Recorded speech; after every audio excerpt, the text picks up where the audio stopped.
ছেড়ে দিয়ে রাখছি, যা গিয়ে খাবারটা খা, যা যা। বোমা বোমা টান দাও কে আমার। এই এবার কিন্তু ধরা চাই। বোমা আমি তোমার পায়ে পড়ি, আমাকে ভাত করে খাতে দাও না কে, আমার পেটে পাছাড়। খুব ক্ষুধা লাগেছে। পাছাড় বলছি। এই তোকে তো আমি ধরে রাখিনি, তোর সামনে আমি খাবার দিয়েই রাখছি, যা গিয়ে খাবারটা খাবি, যা।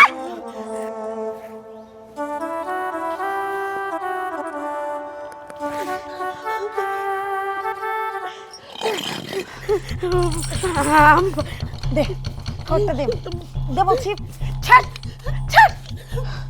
খাবি না, নে খা।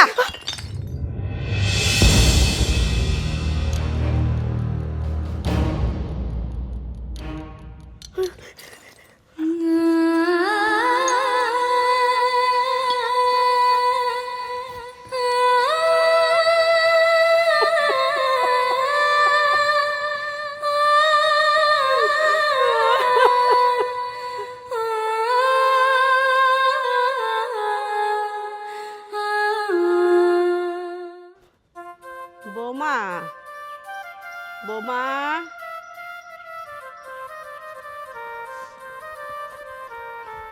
কি হয়েছে, এত ডাকছেন কেন? ও বোমা, তুমি যে কাজগুলোর কথা কইছিলে সব কাজ করা হয়ে গেছে, এখন আমাকে কটা খাইবি দাও, খুব খিদি লাগেছে। আপনার খুব খিদা লাগছে? ঠিক আছে আম্মা, আপনি এখানে দাঁড়ান, আমি আপনার জন্য খাবার নিয়ে আসি। আচ্ছা।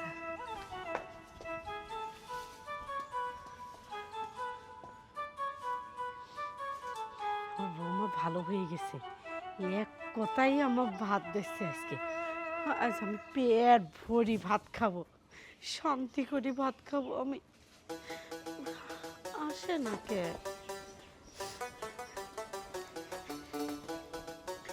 আম্মা এই যে আপনার জন্য আমি খাবার নিয়ে আসছি, আপনাকে আজ আমি এমন করে খাওয়াবো যেন আপনি কোনোদিনও আর খাওয়ার নাম মুখে না আনেন। এইটা কি কর, কেমবা করে তুমি খাওয়াবে? তুমি আমার কাছ দাও, আমি শান্তি করে খাবো না। নিজের হাতে খাতি কত শান্তি লাগে, কত দেই। দেও দেও দাও। আম্মা এত অধৈর্য হচ্ছেন কেন? আপনার জন্য খাবার নিয়ে আসছি, আপনাকেই খাওয়াবো, আপনি শুধু একটু এখানে দাঁড়ান। বৌমা এত দূর রাখতেছে ওকে? আম্মা ওইখানে কেন রাখছি জানেন? আপনি আরেকটু দাঁড়ান, আপনাকে এক্ষুনি আমি দেখাচ্ছি। আচ্ছা।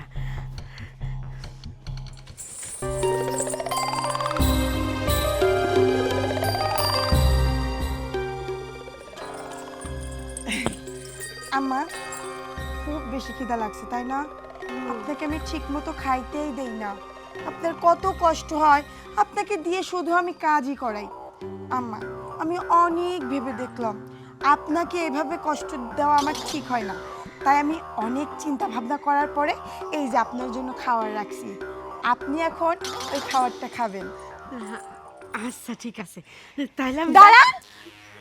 কি তুমি না করলে ওই খাবারটা আমার খাতে সইতে ভাত, সমস্যা নেই, আমি নুন ফেলা দিয়ে খাই ফেলাবো না। কি খুব বেশি খিদা না? এই বুড়ি তুই ভাবলি কি করে যে তোকে আমি এত সহজে খাবার ছুঁতে দেব বা খাইতে দেব? কষ্ট না করলে তো কেষ্ট মেলে না তাই না? হ্যাঁ তোকে কষ্ট করে ওই খাবার খেতে হবে, তোকে তো আমি এত সহজে খাবার খেতে দেব না, তাই তোর কষ্ট করেই খেতে হবে। বস এখানে। বোমা কি করো এসব? কি করি শুধু তুই দেখতে থাক, যা এইবার গিয়ে ওই খাবারটা খেয়ে আয়, যা। এমনি করে কি খাওয়া যায়? তুমি আমাকে ছাইড়ে দাও, আমি যাই খাচ্ছি।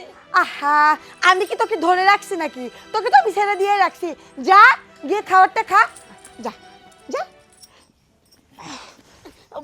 বোমা বোমা টান দাও কে আমার, আমার খাবারটা খাতে দাও না কে? যা যা যা যা যা আতু যা যা যা। বোমা বোমা এত সহজে ধরে ফেললে তো আমি মজা পাবো না তাই না?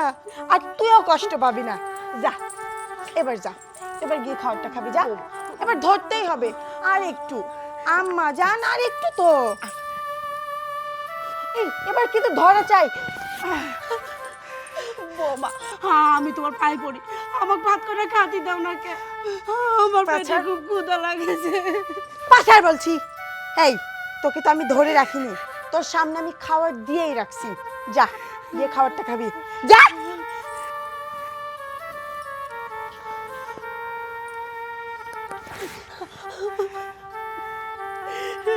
এমন কে করতেছ বৌমা? আমাকে ভাত করে দাও না খাতি।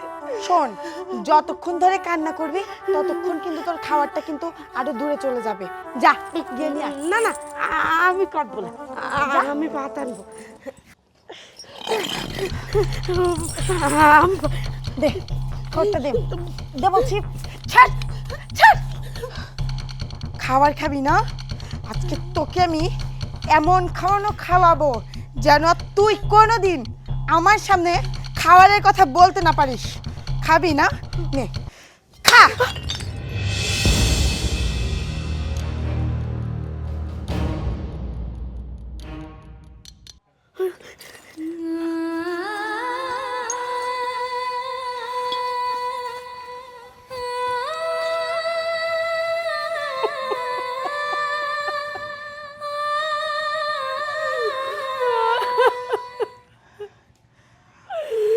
বাবা, তুমি এটা কি করলে গো? ভাত কটা এরকম করে ফলা দিলে, তুমি তো আমাকে দিতে পারতে, আমি ভাত কটা খাইতাম। এই বুড়ি, একদম চুপ করে থাক। আমি বুঝতে পেরেছি তুই এইভাবে সোজা হবি না। তোকে আমি গাছের সঙ্গে বেঁধে রাখবো যেন তুই আর কখনো আমার থেকে খাওয়ার না চাস। চল চল আর বলছি।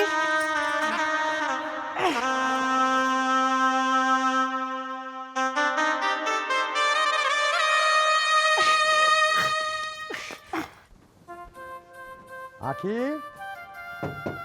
মা আখি, আখি খোল মা। আমি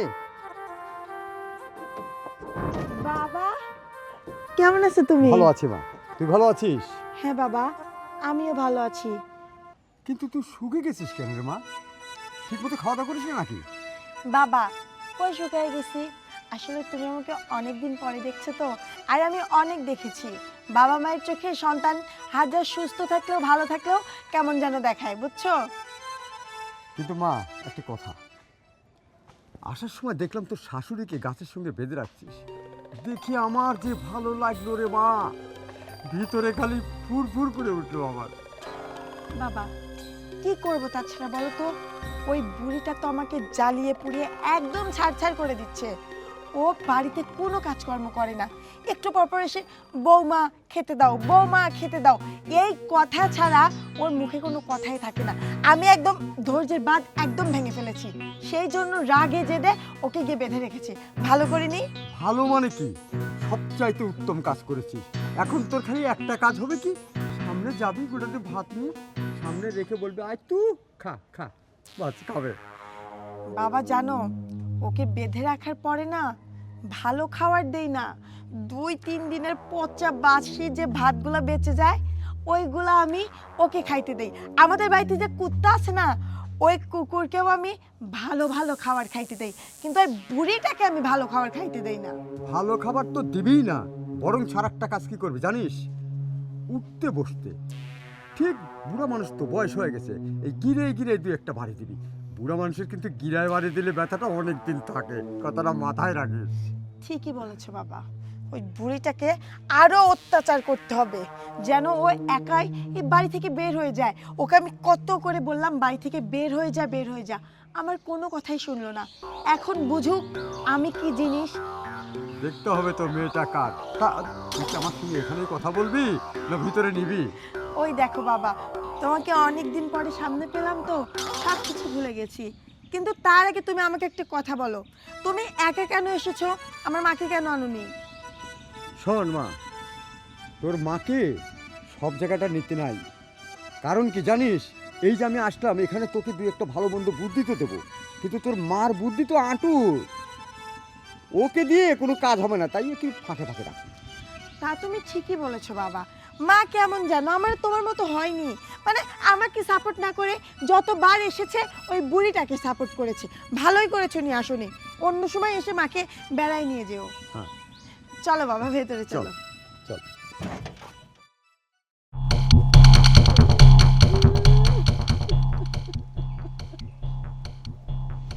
বিয়েন বিয়েন, আপনি তো ভাত নিয়ে এসেছি আপনার জন্য, খায় দেন। আমার মেয়ে যদি এসে দেখে না, তাহলে কিন্তু আর খাওয়ার বড় ছবি না। আপনি খান। আমার জন্যই তো। আমি আপনার জন্য নিয়ে আসছি, তাড়াতাড়ি কথা না করে খাইয়ে নেন। নিয়ে যদি আসে না, খাওয়া ছুটে দিবি। হ্যাঁ ধরেন, খান খান, খাইলেন খান। বাবা তুমি? হ্যাঁ রে মা, দেখ আমি তোর কাছ থেকে ভাত নিলাম না, নিয়ে খাতি খাতি মনে করলাম বাগানের ভিতর যায় খাই। ও বাবা, আসার সাথে সাথে খাওয়ার না দেখিয়ে বিয়ে বিয়ে, ও বিয়ে আমি মরে গেলাম। আমার দেন এই কাছে আইসি কি খালি আমার টান বেকারি লেছে। বাবা ওই বুড়িটা তোমার থেকে খাবার চাইলো আর তুমি তাকে খাবার দিলা? আরে বাবা, ও মরে যেতে চাইছে, মরে যেত। ওকে আমি তো এটাই চাই, ওকে আমি খাইতে দেব না। ও না খেতে পেরে ও মরে যাক, তুমি কেন ওকে খাবার দিলা? রে মারে, আমি দেই নেই তো, আমি কেবলই কাছে আইছি, হঠাৎ করে থালটা কাড়ি নিয়ে মানে মানে এমন ভাবে ভাব করলে মনে হচ্ছে রাক্ষস হয়ে গেছে। কি ওই বুড়ির এত বড় সাহস, ও তোমার থেকে খাবার কেড়ে নিয়ে খায়? ওকে তো আমি একবারে শেষ করে ফেলবো। ইরে বাপরে বাপ, কোষ কি রে মা, ও শেষ করে ফেলা দিক তুই কি সারা জীবন জেল খাটবি নাকি? ওই কাজ করা যাবে না। দেখো বাবা, ওর উপর আমার এমনিই অনেক বেশি রাগ জমে আছে। আমি ওকে কখন কি করে ফেলবো আমি নিজেও জানি না। আর শোনো বাবা, তোমাকে একটা আমি কথা বলে দিচ্ছি, ও যদি পরবর্তী সময় তোমার থেকে খাবার চাইতে চাইতে ও যদি মরেও যায়, তুমি কিন্তু ওকে একটা দানাও এনে দিবে না। তাহলে কিন্তু তোমার সাথে আমার সম্পর্ক খারাপ হয়ে যাবে। তুই পাগল হয়েছিস? আমি 5-7 ফাঁকের থেকে ওর সাথে কথা কব, কাছেই তো আর আসবো না, যাতে তেলে ধরবেন না পারে। আর শোন বুড়ি, তোকে আমি একটা কথা বলে দিচ্ছি, তোকে আমি বেঁধে রেখেছি যাতে তুই শিক্ষা পাস। আর তোকে বেঁধে রাখার পরেও তুই সোজা হচ্ছিস না। শোন, তুই যদি জানে বাঁচতে চাস তাহলে এখানে চুপচাপ থাকবি। আর যদি বেশি এড়িতেড়ি করিস না, তাহলে তোর সঙ্গে আমি কি করতে পারি সেটা তুই ভালো করেই জানিস। এমা, তুই এর সাথে অত কথা কম, নিজের মাথাকে নষ্ট করতেছিস। এর সাথে পেশাল পড়া মানে সব কথা জলে খেলা। চল তো চল। আসো। হ্যাঁ চল।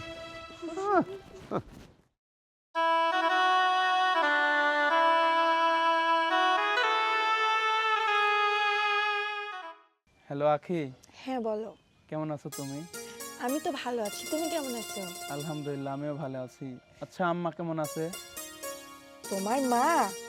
হ্যাঁ, আম্মা তো আরো বেশি ভালো আছে। তোমার মায়ের তো এখন শুধু সুখ আর সুখ। তোমার মা এখন খাবে দাবে, নামাজ কালাম পড়বে আর পাড়া ঘরে শুধু ঘুরে ঘুরে বেড়াবে। তাছাড়া তো তোমার মায়ের কোনো কাজ নেই।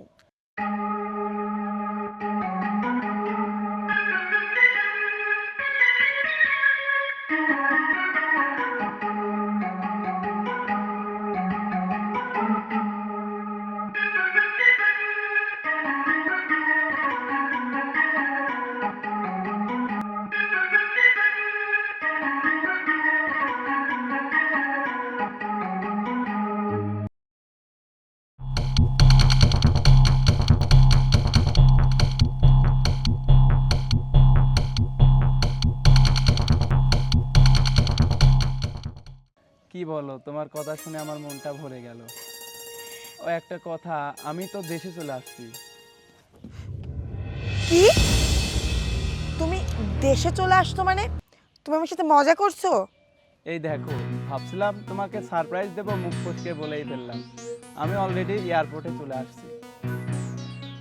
কি বলছো তুমি? এয়ারপোর্টে চলে আসছো? তোমার আসতে আর কত সময় লাগবে? এই ধরো 2-3 ঘন্টা। আচ্ছা ঠিক আছে, তুমি সাবধানে এসো। আচ্ছা ঠিক আছে। জীবন এটা কি বললো? ও ও দেশে চলে আসছে, ওর বাড়ি আসতে আর 2-3 ঘন্টা সময় লাগবে। আমি তো ওর মাকে শিকল দিয়ে বেঁধে রেখেছি। এই দৃশ্য যদি জীবনে সে দেখে তাহলে তো আমাকে ঘাড় ধাক্কা দিয়ে বাড়ি থেকে বের করে দিবে। আমার মনের আশা আর পূরণ হবে না। না না, ও আসার আগেই ওই বুড়িটার যে কোনো একটা ব্যবস্থা করতে হবে। বুড়িটাকে বেঁধে রাখা যাবে না।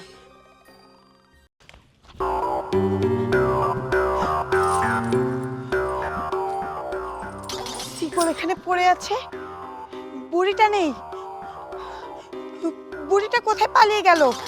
আর শিকল থেকে ছাড়াই বা কিভাবে পেলো? ওইদিকে তো জীবন অলরেডি চলে আসছে। যদি বুড়িটার সঙ্গে কোনোভাবে দেখা হয়ে যায় আর যদি বুড়িটা সমস্ত কিছু জীবনকে বলে দেয় তাহলে তো আমার অনেক বড় বিপদ হয়ে যাবে। না না, আমাকে বুড়িটাকে খুঁজে বের করতেই হবে। কিন্তু আমি কোথায় খুঁজবো? বুড়িটা কোথায় গেল? খুঁজে বের করতে হবে বুড়িটাকে।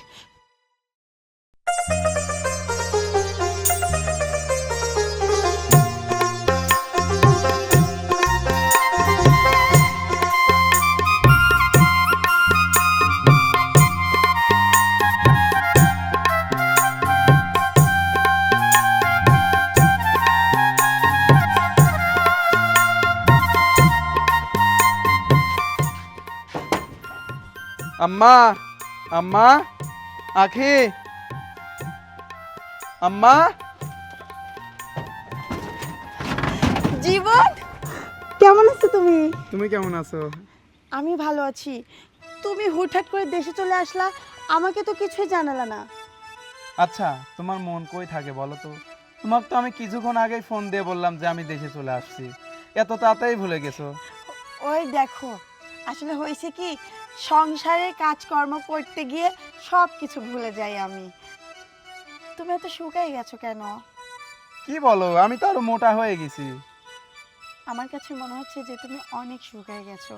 হতে পারে তোমাকে অনেকদিন দেখি না, সেই জন্য। আচ্ছা, তুমি আসলা, আম্মা কই?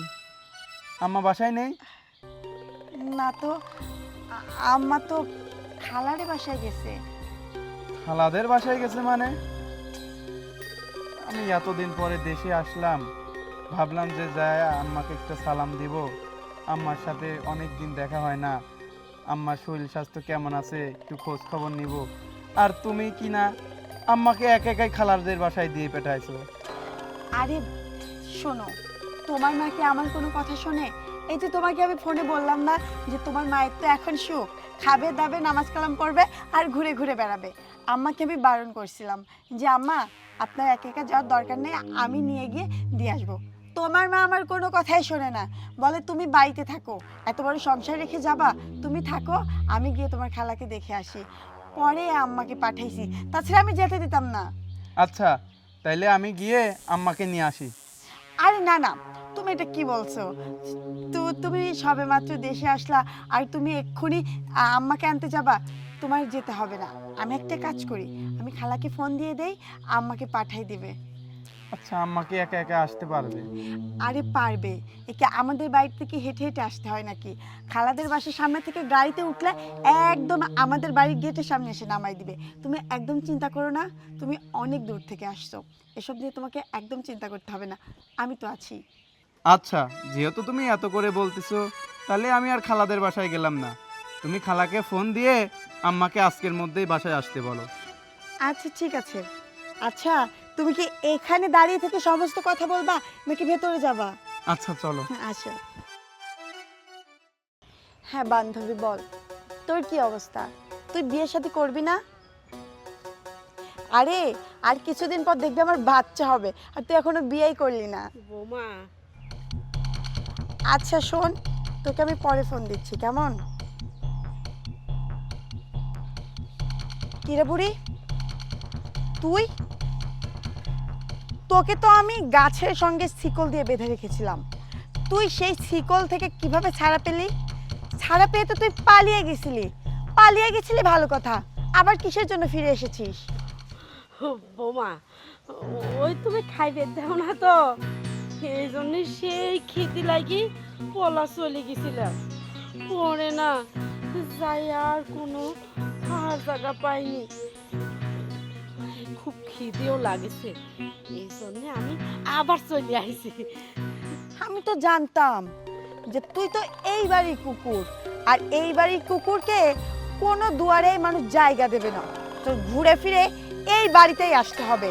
তবে তুই এসে না আমার খুব ভালো লাগছে, কারণ কি জানিস, এই যে প্রতিনিয়ত তোকে আমি এই 2 হাত দিয়ে অত্যাচার করতাম, এই যে তুই পালিয়ে যাওয়ার পরে তোকে আমি আর মারতে পারছিলাম না, আমার হাতের ভিতর কামড়াচ্ছিল। এখন তোকে মেরে আগে আমার এই হাতের জ্বালা যন্ত্রণা আমি নিয়ে ভাবো। ওই বল, তুই কেন আমার উপর দিয়ে হাত ঘুরিয়ে এখান থেকে পালিয়ে চলে গেলি? আগে সেই আখি, বাহ, মনে হচ্ছে আমি সিনেমা হলে সিনেমা দেখতেছি, বা বিনা টিকিটে। আখি, তুমি না সকালে বললা আম্মা খালাদের বাসায় গেছে, তাহলে এটা কি? হ্যাঁ, আম্মা খালাদের বাসা থেকে আবার কখন আসলো? আরে জীবন, তুমি আমাকে ভুল বুঝছো, মা তো কিছুক্ষণ আগে এসেছে।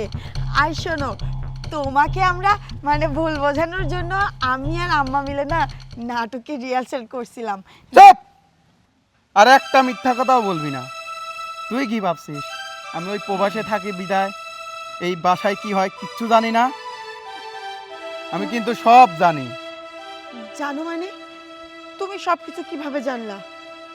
কিভাবে জানলাম? তাহলে শোন।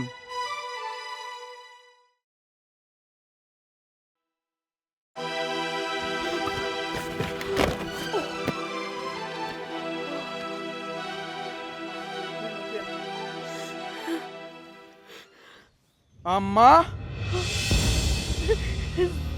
জীবন, জীবন তুই?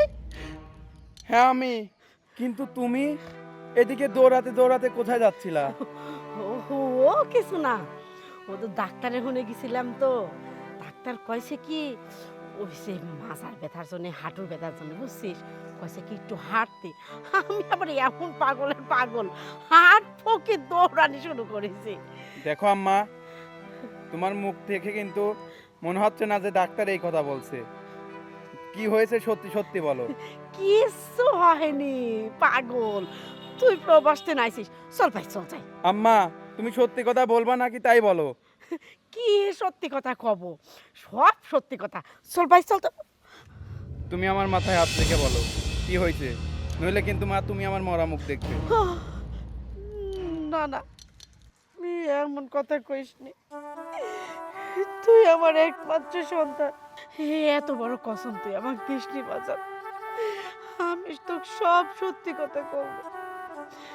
জানিস বাজার, তুই প্রবাসে যাওয়ার পর থেকে বৌমা আমার পর মানসিক অত্যাচার শুরু করে, আমার গায়ে হাত তোলে, সব সময় খাবারের খুঁটা দেয়, এক মুঠ ভাতের জন্য সংসারের সমস্ত কাজ করা লাগে।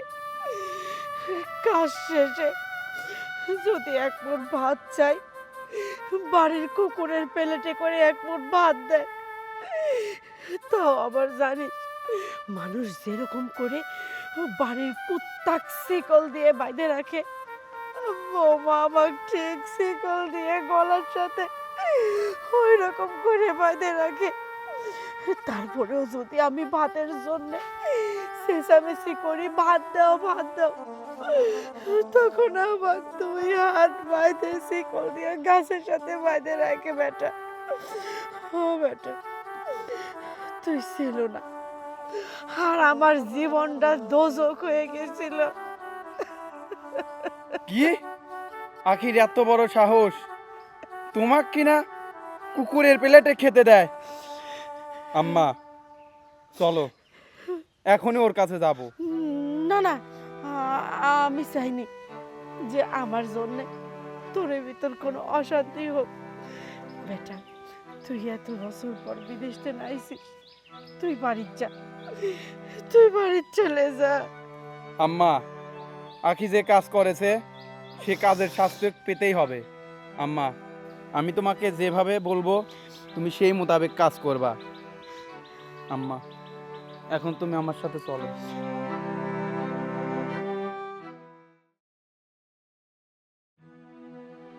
আচ্ছা, তোরা মেয়েরা এমন কেন বলতো? আমার আম্মাকে তোর নিজের আম্মা ভাবতে পারিস নাই? আমার আম্মা তো তোকে কোনোদিন বোমার চোখে দেখেনি, সবসময় তোকে মেয়ের চোখে দেখেছে, তাহলে তুই কেন আমার আম্মাকে নিজের মাম্মার মতো দেখতে পারিসনি? আমি প্রবাসী এত কষ্ট করে টাকা ইনকাম করি কাদের জন্য? শুধুমাত্র আমার পরিবারটাকে ভালো রাখার জন্য। ওই প্রবাস এমন একটা জেলখানা, এই দেশে জেলখানায় কেউ যদি থাকে, কয়েদি থাকে, একদিন 2 দিন, 1 মাস 2 মাস পরে হলেও তারা তার পরিবারের সাথে দেখা করতে পারে। কিন্তু আমরা যারা প্রবাসী আছি, আমরা চাইলেও আমাদের পরিবারের সাথে দেখা করতে পারি না। 18 ঘন্টা ডিউটি করে নিজের রান্না নিজে করে খেতে হয়, আর তোরা শুধুমাত্র আমার নিজের পরিবারটাকে সুখে রাখার জন্য। আর তোদের মতো কিছু মেয়েদের কারণে প্রত্যেকটা প্রবাসীরা প্রতি মাসে লাখ লাখ টাকা ইনকাম করার পরেও সুখে থাকে না। আমি তো বেশি কিছু চাই নাই, আমি শুধু চেয়েছি আমার পরিবারটাকে ভালো রাখার জন্য। নিজেকে কষ্ট মনে করিনি, শুধুমাত্র নিজের পরিবারটাকে ভালো রাখার জন্য। আর তুই সেই আমার আম্মাকে কুত্তার প্লেটে খেতে দিছিস, শিকল দিয়ে বেঁধে রেখেছিস। তোর কোনো মাপ নাই। আজকেই তুই আমার বাসা থেকে বের হয়ে যাবি। জীবন, তুমি এসব কি বলছো? আমি মানছি যে আমি অন্যায় করেছি, তার জন্য তুমি আমাকে বাড়ি থেকে বের করে দিবা? আরেকটা কথা, তুমি এত তাড়াতাড়ি প্রবাস থেকে বাংলাদেশে আসার কারণ কি? এই কারণটা তো আমি বুঝতেছি না। কি কারণে আমি এই দেশে আসছি তুই জানতে চাস? বাবা, আপনি কি কিছু বলবেন? হ্যাঁ রে মা, শোন, তুই মনে কষ্ট নিস না। তোকে আমি ছোটবেলার থেকে অনেক আদরে বড় করেছি। আমি চেয়েছিলাম তোকে মানুষের মতো মানুষ বানাতে, কিন্তু এটা আমি পারিনি, আমার ব্যর্থতা। আমি চেয়েছিলাম তোকে আমার আদর্শে গড়ে তোলার জন্য, কিন্তু তোর ভিতরে লোভ, লালসা, অহংকার এমনভাবে স্থান নিয়েছে, সেখানে আমি তোর বাবা হয়েও আমি তোর কাছে হেরে গেছি রে বাবা। আমি যখন তোকে বুঝাতে চাইলাম যে তোর শাশুড়ি মানে তোর মা, নিজের মায়ের মতো তাকে দেখবি, আর একটা মেয়ের স্বামী যদি সুখে থাকে, স্বামীকে যদি তুই বেশি ভালোবাসিস, স্বামী যে খুশিটা হবে তার চাইতে বেশি খুশি হবে তোর শাশুড়িকে যদি তুই ভালোবাসিস। তোকে আমি কোনোদিন বোঝাতে পারিনি। অনেক চেষ্টার পরে যখন দেখলাম তুই আর আমার কথা নিচ্ছিস না, তখন চিন্তা করলাম যে আমি আর তোর কাছে শত্রু হব না। তার চাইতে কি আছে, তোর সঙ্গে আমি বন্ধুত্ব করি। তোর প্রত্যেকটা অন্যায় কাজে আমি সায় দিয়েছি। কেন দিয়েছি জানিস? তোর মন রক্ষা করার জন্য, যাতে আমাকে ভুল না বুঝিস। আর সমস্ত ঘটনাগুলো আমি মোবাইল ফোনের মাধ্যমে জামাই বাবাজিকে সব জানিয়েছি, যার কারণেই জামাই বাবাজি দেশে এসেছে। আর শুনবি, থাক, এগুলো তোরই গুণকর্ত রে মা, আর তোকে আমি ছোট করতে চাই না। বাবা, এখন আপনিই বলেন আপনার মেয়েকে আমি কি করব? বাবারে, আমি কি বলবো? তোমার যেটা ভালো মনে করো তুমি সেই সিদ্ধান্ত নাও। তাহলে বাবা, আমার একটাই সিদ্ধান্ত, আমি আর আপনার কথা রাখতে পারলাম না। আপনার মেয়েকে নিয়ে আপনি এই বাসা থেকে চলে যান। না না, জীবন, জীবন, আমাকে তাড়িয়ে দিও না। আমি তোমাদের কাছে ক্ষমা চাচ্ছি। আম্মা, আম্মা, আপনার ছেলেকে বোঝেন না। জীবন, আমাকে শেষবারের জন্য হলেও ক্ষমা করে দাও। আমি আর কখনো এই পাপ কাজ করবো না, এই অন্যায় করবো না। আমাকে বাড়ি থেকে তাড়িয়ে দিও না। মানুষ অন্যায় করলে ক্ষমা করে দেওয়া যায়, কিন্তু তুই তো অন্যায় করিস নাই, তুই করছিস অপরাধ, আর এই অপরাধের কোনো ক্ষমা নেই। আম্মা, ওকে আমার চোখের সামনে থেকে চলে যেতে বলো, নইলে কিন্তু আমার থেকে খারাপ আর কেউ হবে না। আয়, চলে আয়। না বাবা, আমি বাড়ি থেকে কোথাও যাবো না। আম্মা, আম্মা, আমি আপনার পায়ে পড়ে। আম্মা, জীবন, তোর ছাড়ো। মতো অপরাধের কোনো ক্ষমা নাই, যা। আব্বা, আমি চাই না আপনাকে অসম্মান করতে, তাই আপনি আপনার মেয়েকে নিয়ে এখনই এই বাসা থেকে চলে যান। চল, চল আমার সঙ্গে। যে মেয়ের কারণে আমার মানুষের কাছে মাথা নিচু হয়, সেই মেয়ের প্রতি আমারও কোনো তরফ নেই। জীবন, আম্মা। আম্মা, তোমার আর কোনো কষ্ট সহ্য করতে হবে না, চলো।